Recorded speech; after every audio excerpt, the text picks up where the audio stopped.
So I remember when I was I was just about to go into college and I was going into dietetics. And I remember, the dentist is in my mouth, of course. They always talk to you when they're like knee deep in your mouth. And she said, "Oh, you want to become a dietitian? You should focus on menopause." She said, we don't have, there's nobody out there for us. Like nobody is helping us through this transition. So I mean, you're the hormone queen. I know I told you that when we first got on here, but I truly mean it. And I'm so grateful to have you on the podcast today because I know our listeners are going to get so much information from you. Well, thanks for having me. First of all, I was super honored when you invited me on, and I agree. Menopause is like the forgotten transition. As I was saying, like we focus on puberty and there's a lot around that. We focus on the transition of pregnancy, if that's a goal of yours. If you are pregnant, we focus on the transition of postpartum. And then we kind of forget after that. Like we just don't really focus on much else. And a lot of women are left completely floundering. They had no idea that when they hit their late 30s into their 40s, things are going to shift a lot. And so they think the worst. They're thinking, I have changed nothing and everything has changed. I don't understand where this weight is coming from, these mood changes. I don't understand why my brain doesn't work. I don't understand why my vagina doesn't work. I don't understand all these symptoms that I'm having. And because we never really focused on this in our younger school years, women are left to suffer. So I am thrilled to talk about perimenopause and menopause as much as I can. Yeah, well, I would love to hear too, also just kind of how you got into this space. I mean, I know you've done so much work and you're now like very well known for speaking and you've written books and now you're even on a board for, I think, the Dutch program. Is that right? I teach for the Dutch test quite a bit, actually. Yeah, I do boot camps for them, and I used to be their medical director. So a lot of hormone in my life. Yeah. So is there anything in particular that brought you to this place? Like, is it just kind of a personal passion? Well, what happened, and I didn't know it at the time, but I grew up in Kentucky, the state of Kentucky in Lexington, and my health coach class, or my health class was taught by the football coach. So you can imagine how that went. And when I realized that I wanted to go to medical school, I decided conventional medicine is not the route I wanted to go because I was very into education. I was very into connecting and outreach. And I realized once I moved out west, I found naturopathic medicine. And my mentor at the time was in her 40s. And at that point, going through perimenopause and the study that kind of ruined hormones for women, which is the Women's Health Initiative, had come out in 2002. So I started working with the school in 1999. I became a student in 2001. So in 2002, like immediately everyone halted their hormones. And a lot of my mentors and teachers who were female were going through it. And when we're focused on hormones, I thought, gosh, there's so much we don't get taught as women. And over and over and over again, I would have patients come in that said, I didn't know how this worked. I didn't know that's what my body does. I don't know what's actually happening to me. And I kept going in that direction because hormones just make sense to me, even though they're chaotic and feel like herding cats. But explaining hormones seemed really helpful for women if they just knew what was happening in their body. If we'd just been taught at a younger age, imagine all the shifts and the changes and the self-care and the adaptations we could have done to probably alleviate a lot of symptoms, disease, world of hurt things that we have to go through. If we had been taught at a young age, what's a hormone? What's going on in our body? How does our life and stress and diet and exercise impact all of this? But we don't get taught any of that. And so I stayed in the hormone realm because patient after patient after patient said, I don't feel good. I think it's my hormones. I don't know what a hormone is, but can you fix it? And I was like, yes, let's go. And that's what kept me in it for this long. And I love it. I love it, obviously, selfishly, because I'm a woman. I want to know what's going on with me and where I'm going. I want to figure this out. Yeah, no, that's incredible. And when we talk about testing too, like I'd love to hear your experience with testing. I know it's something you do very regularly. So would just love to hear your experience and how it's helped you through that process. When it comes to perimenopause and menopause, there's no test for it. For example, women would come in, they're in their 40s, and they say, I'm having all these symptoms, hot flashes, night sweats, I can't sleep, my mood's a mess, I've gained weight, can't think. Test me and tell me if I'm in perimenopause. I said, you are. I mean, you are. It's symptoms and age, essentially, that we use for perimenopause. However, I love to use testing around that. How can we optimize and help you thrive as you go through it? At this transition, our blood sugar and insulin kind of goes to hell. At this transition, a lot of women worsen on the thyroid route. They get more hypothyroid if they are, or maybe start to develop hypothyroidism if they aren't. We start to notice just our digestion changes because of the change in hormones, unfortunately. So now we don't maybe absorb nutrients like we used to. So maybe now we're B12 deficient when we didn't used to be, or our periods get heavier because we're missing certain hormones like progesterone. And now we're iron deficient because we have such heavy periods, we bleed all the time, and there goes our iron. And so by running these, and there are more, the cortisol, there are a lot of tests we can run sort of supportively to see what's going on. Menopause, the true definition of menopause is once you've gone 12 consecutive months with no period and you are at an appropriate age, then on the 13th month, we're like, congratulations, throw a party, you're menopausal, yay. And what I say by age appropriate is that obviously there are women who maybe are in their teens or 20s who have amenorrhea. They've gone long periods with no period, and that's not menopause. We think menopause, of course, later in life. Obviously, you can go through early menopause, and there's something different called hypothalamic amenorrhea. But true, if somebody's listening to this and they're 54 and they've gone 10 months with no period, like hang on there for 2 more months, and then you were considered menopausal. So there's no test for that. It's how long has it been since you've had a period? But I still use testing to support everything they're going through. And there are different types of testing. There's blood testing, there's saliva testing, there's urine testing, there's stool testing, there's genetic testing. There's a lot of options. And so it's really nice is to work with a practitioner who can really personalize it for you. You may find you don't need hormone testing right away, but like your gut's a mess, your GI tract. And so maybe pooping in a cup for science is the route for you. Maybe nutrient testing is the route for you based on your symptoms, your diet, etc. Maybe hormone testing is the right thing for you. It's been a minute since you've had a thyroid test. You haven't had your glucose and insulin checked ever. You don't even know what your progesterone is doing or your estrogen, and you would like to see, then absolutely, let's go that route with testing. And so there's no necessarily one size fits all, and it depends on your goals, it depends on your budget, insurance coverage or not. Some of these tests are not covered by insurance, but a lot of the blood tests are. And so but I just want women to know there's options. If you go to your practitioner and you get told, no, we don't believe in testing, or we don't do testing, or that's not how we do it here, you can get testing 100%. And you can look at these other markers that surround perimenopause and menopause to help you thrive as you go through it.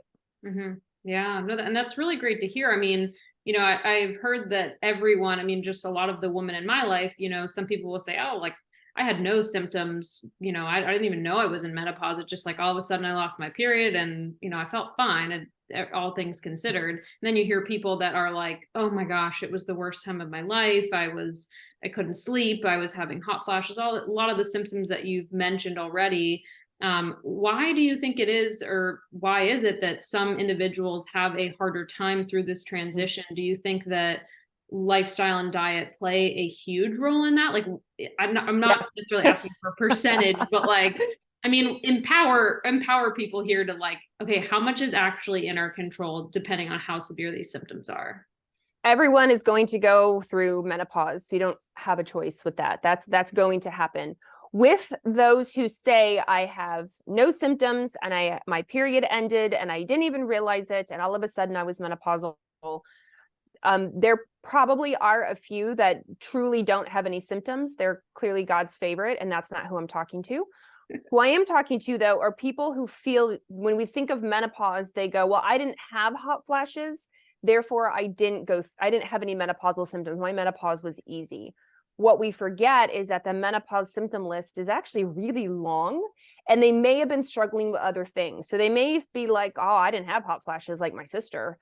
However, their glucose is going up, their waistline is increasing, right? Their energy is going down, their joint pain is getting worse. They're noticing dryness, dry skin, dry hair, their hair texture is changing, hair loss, dry eyes, dry mouth, dry vagina, dry joints. So again, that achy creakiness. So while they may think, I didn't have hot flashes and night sweats, but they're coming to see you because their autoimmune symptoms are worse, plus everything I said, not realizing the decline in your hormones, particularly your estradiol, one of your estrogens, plays a big role in pretty much every single system in your body.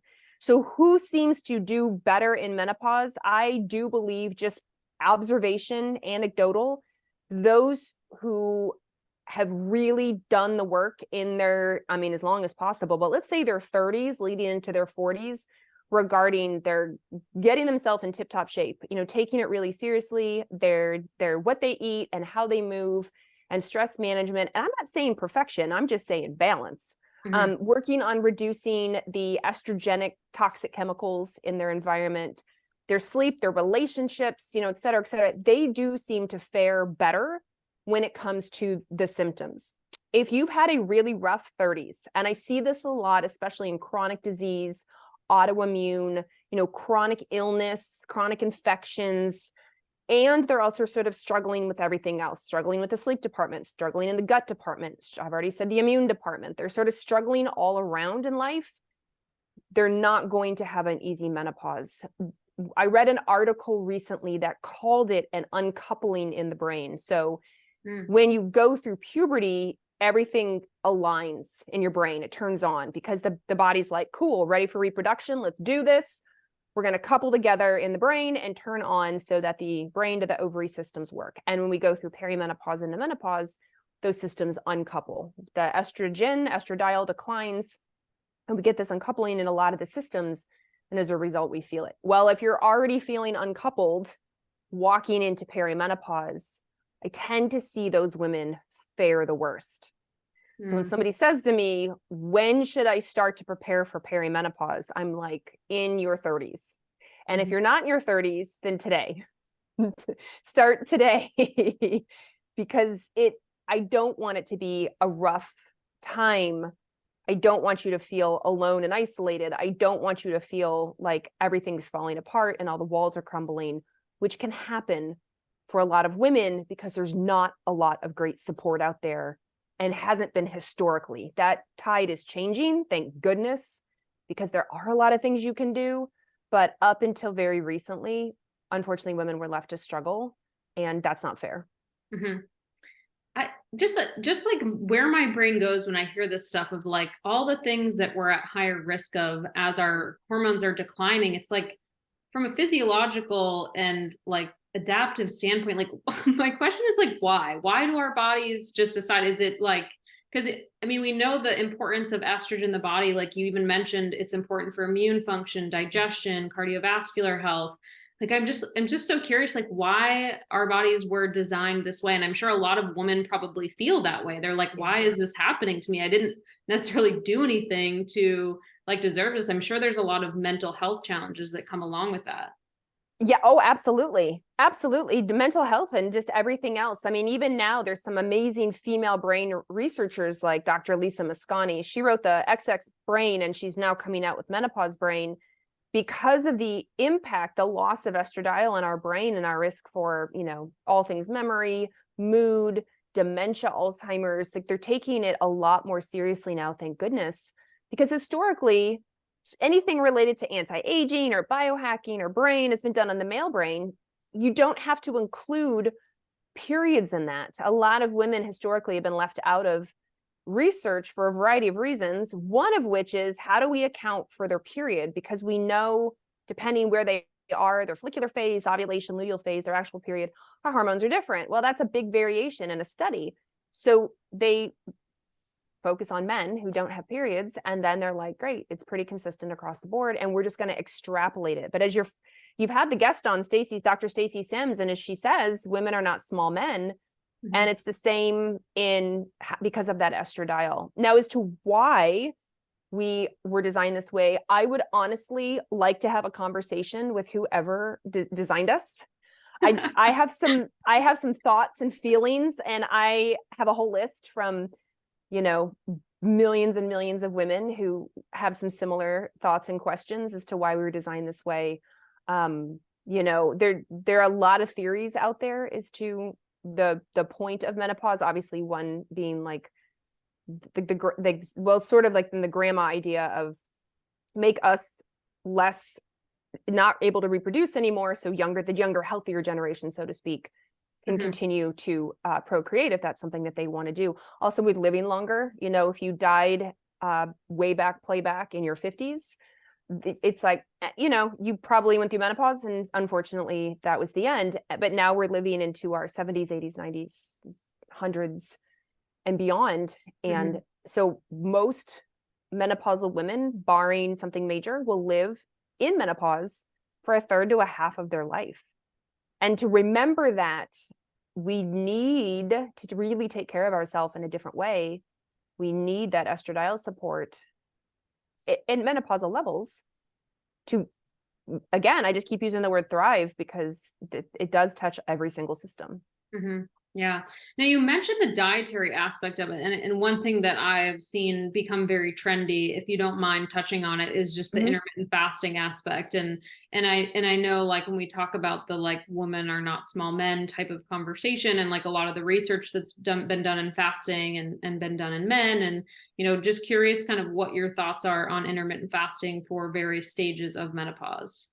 I think once you are fully menopausal, I think intermittent fasting works a lot better. I follow Stacey Sims's work. I also have been following Dr. Mindy Pelz, who wrote Fast Like a Girl, and she's thousands of women who've gone through at various ages. And she and I have talked at length, it's in her book, around intermittent fasting and menopause. Because you don't have a menstrual cycle, then it seems to work a whole lot better. You get better outcomes. And anecdotally, my menopausal patients or clients are the people I consult on.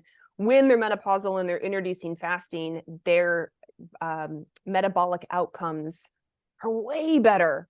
Where I see the struggle is when they're perimenopausal and it's kind of chaos when it comes to their hormones and their menstrual cycle, which is stressful to the body, coupled with life is stressful. And then they're trying to skip breakfast, push it with coffee or whatever, do intermittent fasting that maybe is hurting them more than it's helping them. Now, everybody's an individual. If somebody's listening to this going, well, I'm 46, I still get my cycle and intermittent fasting is working for me. Fantastic. But if it's not working for you, then note that that's okay. There's nothing wrong with you. There's nothing wrong with you. It's just the transition part you're in. Maybe wait until you are further into menopause. You've had more, either your full 12 months of skip periods. I have had some people I've consulted with so when you get close to menopause, what will happen for a lot of women is their cycles get farther and farther apart. So they may say, oh my gosh, I've been 6 months, no period. Can I try intermittent fasting now? I'm like, yeah, go for it. Assuming everything else is pretty good and healthy and taking care of yourself and stress management. Yeah, I don't see why not. So that's what I tend to see. And unfortunately, a lot of women tend to skip breakfast in intermittent fasting because in the male biohacker world, that's what, skipping breakfast, what you do, you start eating like at 11 or at noon. And that really can trip up cycling women's hormones. It depending on the strength of your system, it could be viewed as a threat.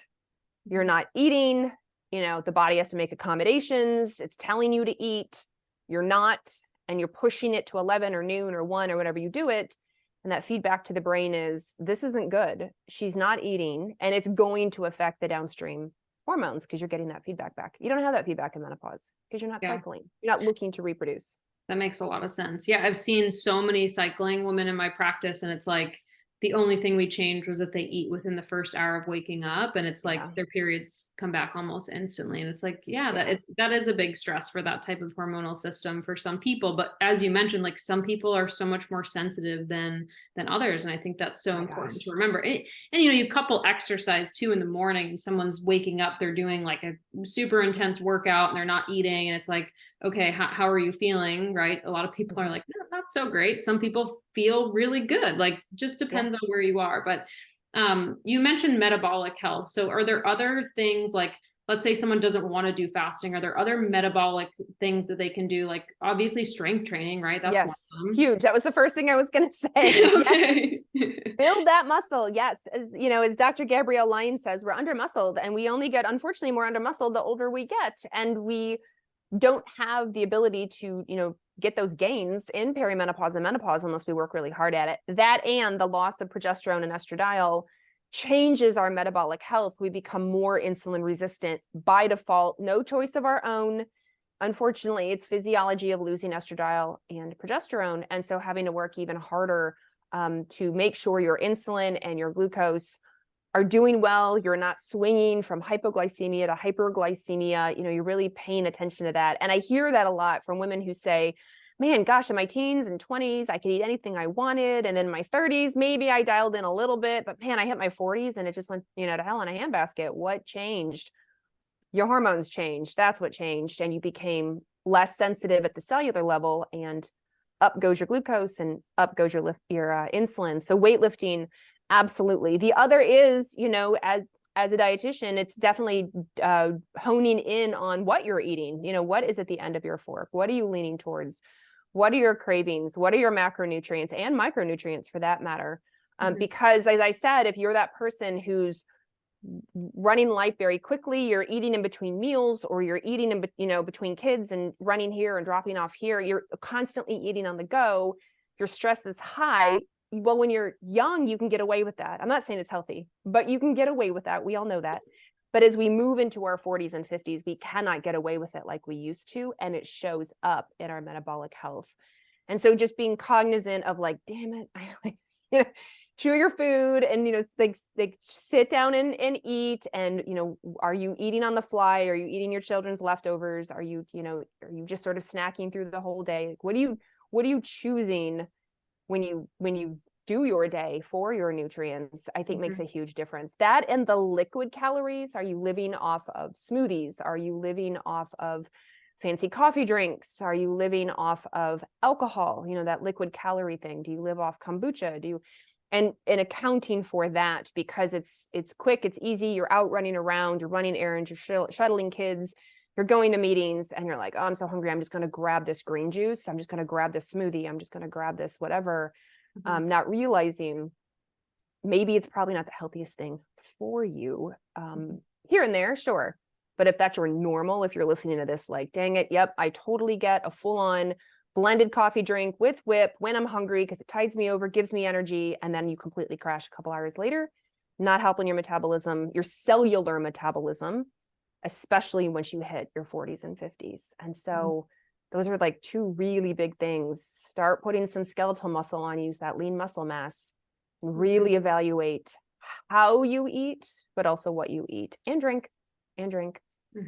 Yeah, well, that's a great segue into a topic that comes up very often. And so, I have a few clients in mind where this conversation comes up a lot. And the number one question, I'm always educating on how alcohol impacts hormones and how we deal with estrogen and how it impacts the liver. And maybe you could even go into that a little bit more, just because the listeners might have no idea how like that impacts our hormone production and, sleep and everything. But my clients are always like, okay, Erin, but I know alcohol is bad, but like A, how bad? B, what's the minimum dose I can get away with and still like, so that's the question. So I'm just going to transfer it to you because I'm curious what your response would be. I hear it all the time. And I get it. The bad things in life are the most fun. And I myself love a good glass of wine or a really dry champagne. But as I've gotten older, absolutely don't drink hardly at all, because it just wrecks your REM sleep, it wrecks your deep sleep, it changes your blood sugar, it negatively impacts your hormones, and it negatively impacts your brain function. And so your ability to break down or metabolize alcohol also seems to slow down as you go into perimenopause. When I was in my 30s, all my patients in their 40s would look at me and go, you just wait. Once you hit your 40 or on your 45th birthday, you'll be out celebrating and you're going to feel like trash the next day and it will never get better. And I'm like, dang it, if they weren't right. Our enzymes in our liver aren't what they used to be when we're younger. And they got the bucket's fuller. We're just exposed to more stuff and chemicals and, herbicides and all the things. And so the liver is responsible for a lot. So what I tell women, like, if there's no healthy dose of alcohol is my understanding. There's no, as far as women's health and hormones go. And I see it a lot when women say, they tell me all their hormonal symptoms, PMS, breast tenderness, weight gain, feeling puffy, tired, mental brain fog. And then we add the alcohol on top of it. I'm like, look, you've got hormone issues. Alcohol is not helping. So there's no healthy dose here because you're in my office feeling like crap. So let's work on the alcohol piece. Now, having said that, some women will say, well, I want the occasional. Can I have a glass of wine at a celebration? Can I do New Year's champagne? In my family, Christmas dinner is really big and we have wine, like if I have it occasionally. And I'm like, I'm about balance, not perfection. You know how you're going to feel. You're going to sleep like crap, but if it's important with the family or a wedding or an event or what have you, go for it. Just know that alcohol, when it gets broken down through the liver, it tends to get priority, and hormones like estrogen get pushed to the back. So now you have more estrogens potentially in circulation, contributing to the symptoms I just told you about: PMS, heavier periods, fibroids, breast tenderness, etc. Because you still can get your cycle, of course, and perimenopause. That's what makes it perimenopause. So if you're struggling with those things, careful on the alcohol.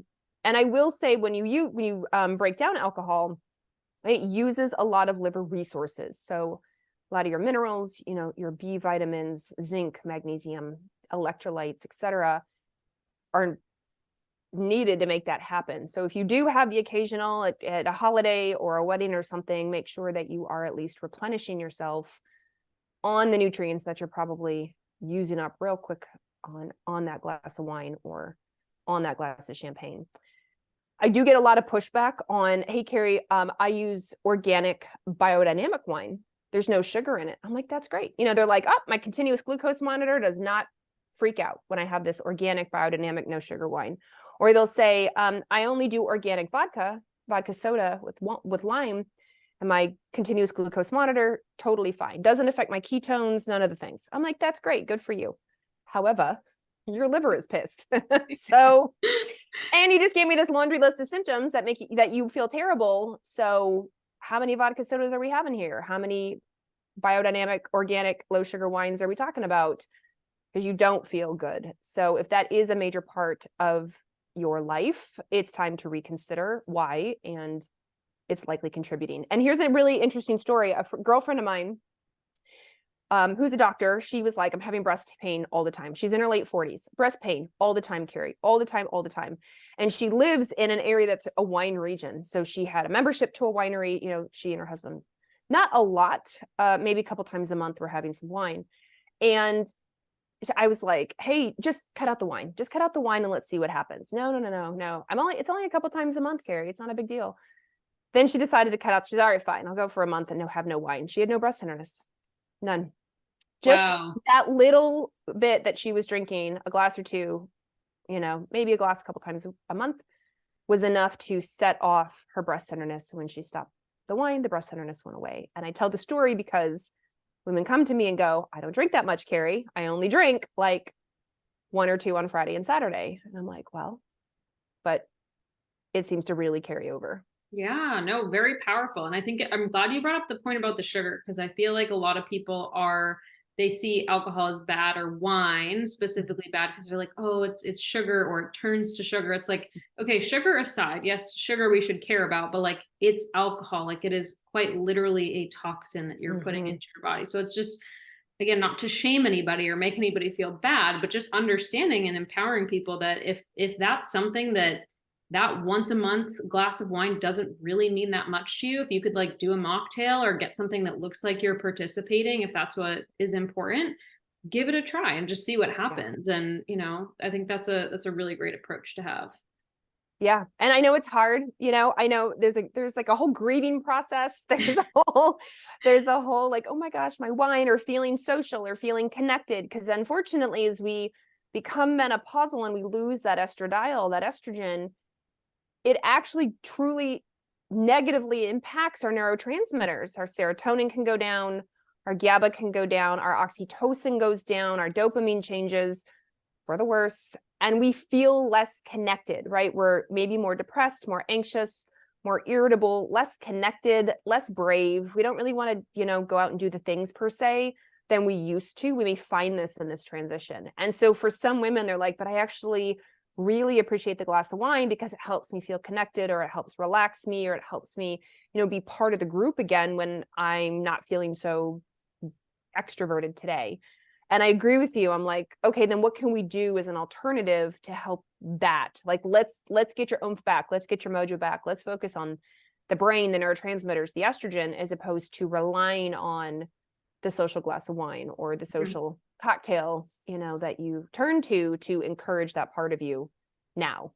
Yeah. Yeah. I mean, even you just mentioned like just community and like being around like-minded people, or I love Pilates and I just started last year. It's something that I was like never really into, but the class that I was in, it was all women, either perimenopause or postmenopause, and they would all just come and like socialize, and they talk about like what they were going through physically. I would just kind of sit there and be like a fly on the wall. But like there's other things it sounds like that you could do to kind of really help with that loss or feeling or any sort of those mental health challenges. So that's a good thing to keep in mind. And this is definitely, a lot of people are very busy. I mean, I know if you're listening and you're an introvert, this can be hard. And so this is, what can we do to help you foster a sense of community, feel connected, whether that's in your partnerships, your work, your family, your friends, the events and things that you do go to, because as we get older and we're more involved in our family or business or kid or what have you,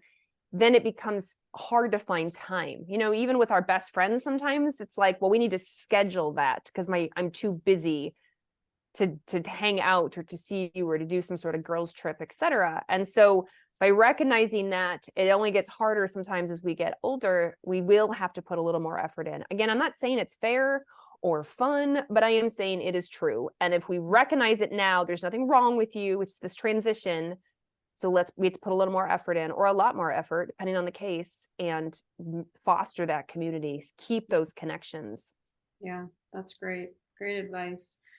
You mentioned estrogen. So estrogen, so hormone replacement therapy, right? Big topic, transition. Yes. So I think when people think of hormone replacement therapy, they just think of like estrogen, progesterone, or maybe they just think of estrogen. And you mentioned the Women's Health Initiative study, which I would love to just sum up for people of like maybe why there doesn't need to be such a fear of that, since there's been more research that's come out that maybe hasn't gained as much attention as that in particular study. I listened to like a whole recap from you. I actually sent it to one of my clients because she was going to be sitting on a board of women at her company. Love that episode that you did. I don't remember who it was with, but it was super helpful. But I listened to like Dr. Peter Attia. He walked through like all the nitty gritty details of that study. And that was really helpful for me as a practitioner to try to like educate my clients on it. But maybe we can start with like maybe what the nuance is, not like every detail nuance, but like maybe why that study shouldn't be the reason why people are so afraid of hormone replacement therapy. And then we can talk about like how hormone replacement therapy isn't just estrogen. There's other like, oh my gosh, yes. hormones. Yes. And I think if you're taking thyroid medication, that's hormone replacement therapy. If you are type 1 diabetic, or you're at the point in diabetes where you need insulin, that's hormone replacement therapy. There's testosterone, there's DHEA. I mean, there are a lot of hormones I think we forget about that fall under that big umbrella, but we will focus for the moment on estrogen. So the Women's Health Initiative kicked off in 2002. And the point was, well, there was a lot of reasons for doing the Women's Health Initiative, but what they came out with, the news said, was that when you take combination hormone replacement therapy, which was a synthetic progestin and ethinyl estradiol, when you take that combination, you have an increased risk for breast cancer. So that made the news. Immediately, perimenopausal and menopausal women all over the world stopped their hormones largely and panicked, rightfully so, given that information. So unfortunately, when you read the history and how it was designed and who they recruited and how they took the history of those women, who they kept out of the study, their health going into the study, how they reported on the study, there were a lot of just issues that have been reevaluated since that time. I mean, that's 20 plus years ago that this came out, and turns out a lot of the information was downright false, very misleading or downright false. But that part didn't make the news. In fact, in the study that they published in 2002, there were two parts to the study. There were the women who took the combination HRT, ethinyl estradiol, and the progestin. And then there was an arm of the study that had just women taking estrogen by itself, ethinyl estradiol by itself. Those women had had a hysterectomy, so they didn't need them to be on any kind of progesterone or progestin. But even in that original study, those women had less breast cancer. And to this day, follow-up studies on those women or recreating that study have found that ethinyl estradiol does not increase the risk of breast cancer. Then fast forward, we have even found that they would report in the study about how, the brain health or heart risk or it did reduce the risk of like hip fractures. So like there were some like tiny positives that came out of it, but they would then go back and reevaluate and go, oh, oops. Like that was reported wrong. It's not actually going to increase your risk for colon cancer. It's not actually going to increase your risk for dementia. In fact, some of the women in the study already had dementia.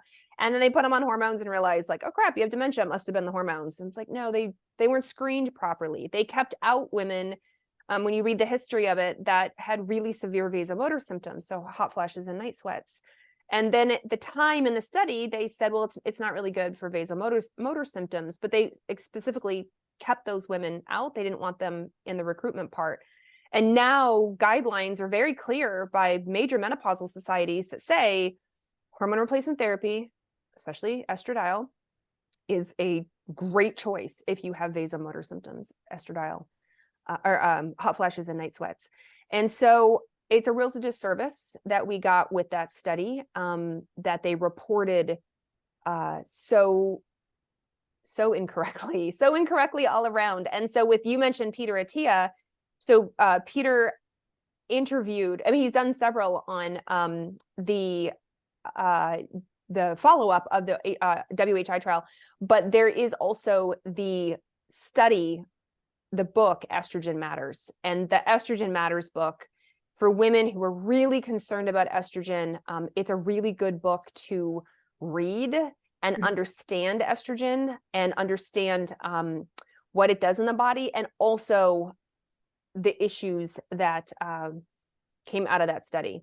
Now, going back to the combination of HRT was reported to the world that if you were on it, you're going to have an increased risk of breast cancer. But unfortunately, when they go back and do the numbers, they found that it was not statistically significant, but that part wasn't reported either. So I mentioned the estrogen only arm had less breast cancer. And then if you were on the combination HRT, it turns out it wasn't actually statistically significant. And so, which, like, anybody that knows the slightest bit about research knows that that's a really important point. It's scary. And so now there's a big controversial discussion between, of course, Carrie, what do I do if I have estrogen receptor positive breast cancer?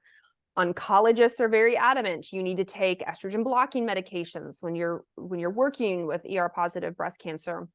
You shouldn't be on any type of estrogen, period. And even that is starting to shift. In fact, this year or last year, guidelines updated that even if you have an estrogen receptor breast cancer, you can do vaginal estrogen, which is a huge move because a lot of women suffer from vaginal dryness, pain with intercourse. And so be able to even just do vaginal estrogen is fantastic. I recently interviewed Dr. Jen Simmons. She's a breast cancer surgeon, a many-year breast cancer surgeon turned functional practitioner, because she was just getting really tired of, honestly, all the BS that was coming out. And as a surgeon, she's like, I really thought I was doing the best that I knew. And at the time, and realizing like, hold on, estrogen, I don't think it's as bad as we think it is. And if you have an estrogen receptor positive cell that's cancerous, it's estrogen's not the single-handed reason. Otherwise, we probably would have developed estrogenic breast cancers through our whole lifetime, as opposed to, maybe later in life, in later decades. And so Dr. Simmons was like, we have to take so much more into account, even things like those endocrine disrupting chemicals. A study came out just a couple months ago, and they took women, God bless them, and they did breast biopsies in the beginning to check their tissue. They had them stop parabens, phthalates, like those kind of estrogen disrupting chemicals for 28 days, like a month. 1 month. And their post breast biopsies in these women showed a complete reversal in cancer associated phenotypes. Wow. Why is that not on the cover of Time? Why is that not all over Yahoo and People magazine or whatever?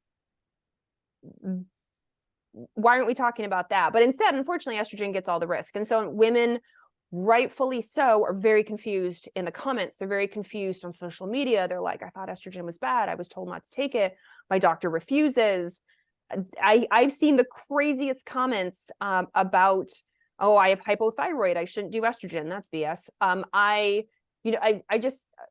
What was the other one that I saw today? And I was like, what in the heck? I mean, the unfortunate rhetoric that comes out of misunderstanding of estrogen is hurting women, when I'm telling you estrogen, estradiol literally touches every single system in our body. And when it drops to menopausal levels, sometimes it drops so low, it's below menopausal levels, and women are left to suffer. And I hate that. So here I am talking about this to say, and again, not everyone's a great candidate for estrogen, but there are different types of estrogen. There are other kinds of hormones. I mean, it's a whole conversation beyond, no, estrogen's bad and shut it down. Like, oh, no, it's much broader than that. Yeah. Well, and so the vaginal, there's a patch, there's a cream. Is there like a patch versus a cream? Is there much of a difference there versus like an oral?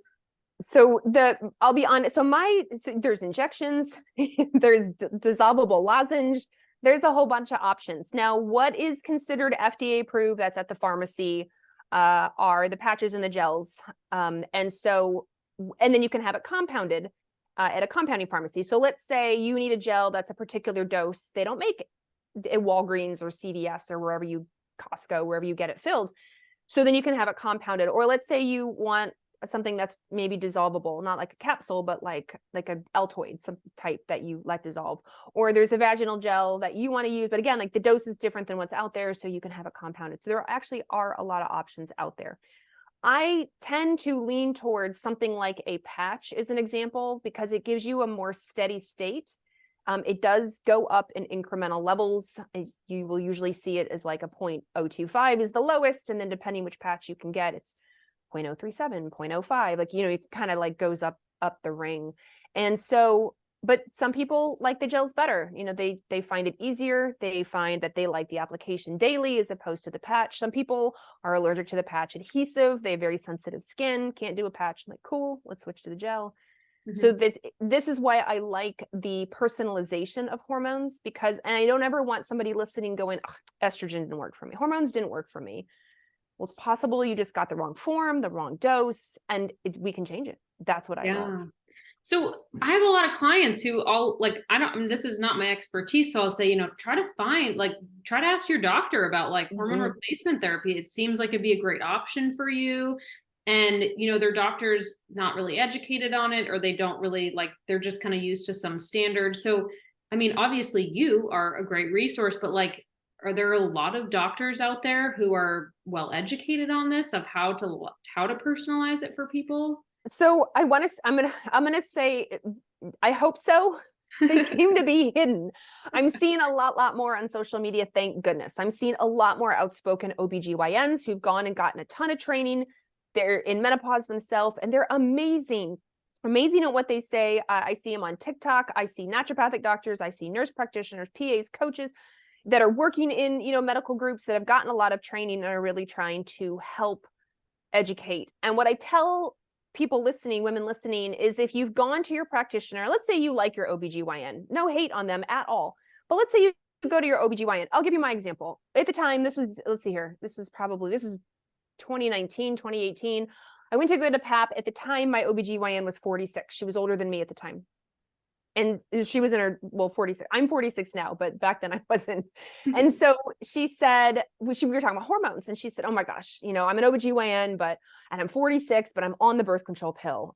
And I was like, why? You're 46. Like, there's so many hormonal options out there. And she's like, well, I don't want to get pregnant. I said, well, no, I get that. But also the birth control pill was kind of designed for women who were a lot younger, not women 46. Are you sure with all the side effects? And she said, well, I'm gonna do this now. And quite honestly, I don't really know a lot about hormones. I do PAPs, I deliver babies. Like, This is kind of what I do. And I was like, you know what? Thank God, fair. She was super cool. Unfortunately, she moved. And I said, thank you for telling me. This is great. So I would have kept her as an OBGYN, and I would have gone and found somebody who understands hormones. So if you have somebody you love your OBGYN, you love your primary care, you love whoever your internist, but they say to you, you know what? I don't really do hormones. Totally cool. Keep them in your healthcare team, and maybe find somebody who does. Ask them if they know somebody who does. Maybe if you're in a group care setting, somebody else has a better focus on hormones and you can see them as well. And I think, especially in our American insurance model, we get worried of, oh, I can't cheat on my primary care because I might get kicked out, or that's who I'm assigned to, or that's who I've been seeing. And it's not the case at all. You can keep them, and you are welcome to find somebody else who has a hormone expertise, and that's what you're looking for. And what I am finding now is a lot of OBGYNs who've gotten older. For example, I used to work with an OBGYN turned gynecologist. So she gave up the OB part. Then she became, and then surgeon. So she became a gyne surgeon. And as we got older, she was like, I don't do that baby crap anymore. I'm paying for the hormones now. Like, all my patient base, like I helped them deliver their babies. And now, like, we're all aging together. And so I'm just meeting my patients where they are. So she went and got all this training in hormones because she said, I don't want to deliver babies. And, you know, all my babies are now in their 20s, and the moms are in their 40s, 50s, and 60s, and I need to help them. And I was like, that's brilliant. So awesome. find that type of practitioner. Yeah, no, that sounds awesome. They should have like a database online for these types of practitioners. I know they have that for like certain things. And you can find, for example, in functional medicine, you know, you can use IFM, the Institute for Functional Medicine, ifm.org. They have a find a practitioner. You'll have to dig through. You can go through, for example, I'm a naturopathic doctor. You can go through naturopathic.org, find a practitioner, click that you want women's health. I mean, you can definitely, there is the Menopause Society. They're a little slow in their guidelines to me, I feel. The No North one's American gonna be able to Menopause keep Society. up with you. When you're a whole society, any society, you know, it's like moving a cruise ship when you need to update guidelines. But if your insurance only wants you to see, you know, they do have a database too. They do put out guidelines around hormones. They maybe, depending where you live, it might be a great option for you. So, and that's fine. That's okay. And let's say that you're on hormone replacement therapy, you feel like it's working really well, and then all of a sudden, like, it's not. Like, maybe you start bleeding, or like your sleep gets disrupted. Why would that happen? And like, should you be monitoring? Like, would you be doing like a Dutch test during this time to make sure that things are okay? Like, how do you address that? So let's start with the bleeding, because that's a key one. So if you are menopausal, you've gone 12 plus months, no period, you're menopausal, but you're on hormones and you start bleeding, you have to tell your doctor, because we don't want something bad to happen in the uterus. Oftentimes it could be a fibroid or polyp. Sometimes it's just a thickening, which is called hyperplasia. Worst case scenario is uterine cancer. So if you start bleeding, definitely call your doctor. You might have to get an ultrasound or even a biopsy and see what's going on. However, other things, not sleeping as well, or your hot flashes are coming back, or your mood is changing, or your joint pain is worse again.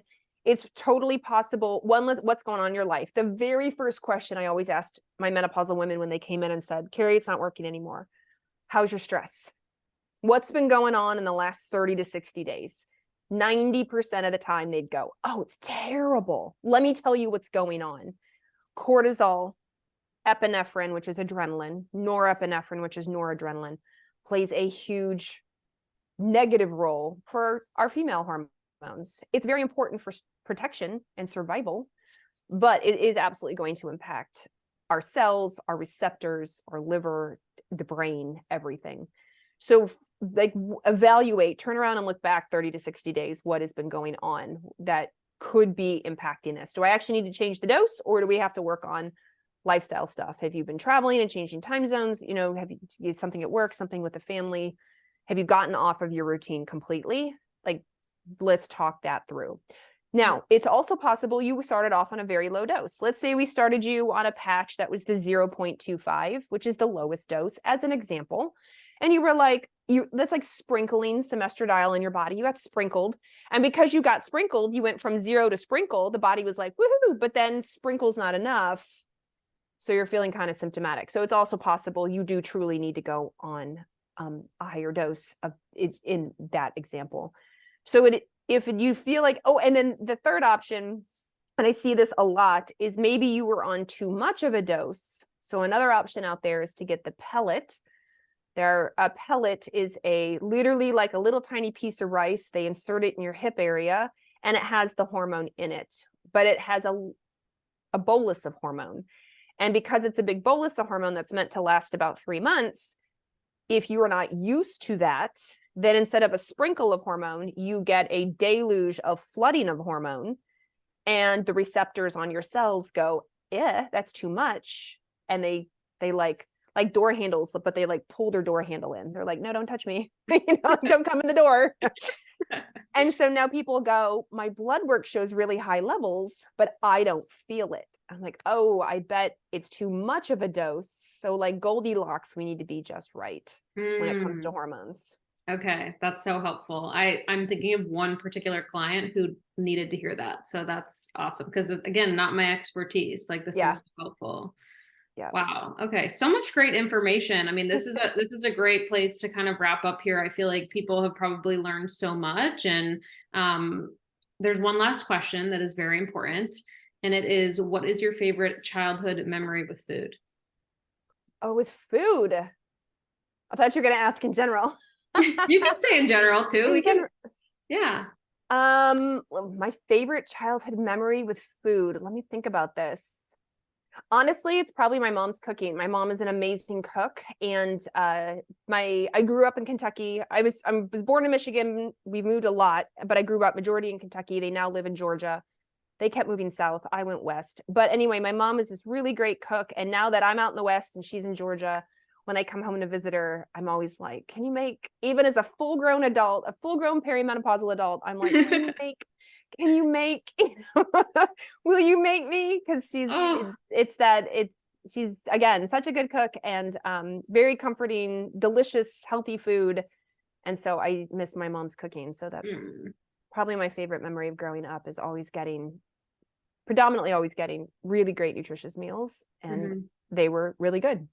That's awesome. Well, your mom sounds amazing, and she's obviously transferred a lot of that to you. And that's so great. What great memories. So where can people find you? Are you taking like individual clients? I am not taking individual clients. I do work with a group called nutritiondynamic.com. And so we are potentially in 2024, there may be some sort of way, so be on the lookout for that. But my website is Dr. Carrie Jones, DrCarrie Jones.com. You can find me on Instagram, is where I hang out the most, at dr.carriejones. I have dipped my toe into TikTok, still struggling with that one, but I'm on TikTok as well, Dr. Carrie Jones. And but the website's probably where you can find the most information. That's awesome. Yeah. And she's got a great blog, like a lot of interesting topics that we could all benefit from. So I would also check out that resource. But again, thank you so much for coming on. Really appreciate your time and expertise. And thank you for all the work that you're doing in the women's health field. Absolutely. Well, thank you for having me on. I appreciate it. My pleasure. All right. I'll talk to you later.